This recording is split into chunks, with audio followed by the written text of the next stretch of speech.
So guys, tingnan na natin yung ilagay natin sa air fryer na yung luto na parang pie. So, ayan guys. Ito na overcook lang yung cheese. So, tingnan natin ang loob. Tingnan natin ang loob kasi may bibigyan ako. So, okay naman siya. Ayan. May bibigyan ako doon sa kapitbahay. Merong elderly doon na gusto ng paiba-ibang pagkain. So, bigyan natin.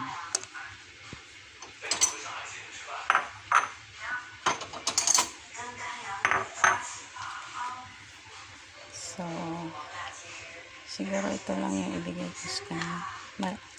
Malit lang, konti lang yun kumain. So, yan. Yan lang ibigay ko sa kanya.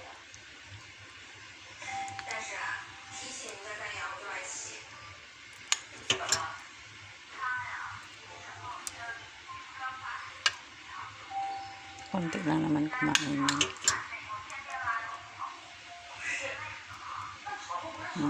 Okay na yun. Siya lang naman mag-isa. So, that's it guys. Thank you so much for watching. Thank you.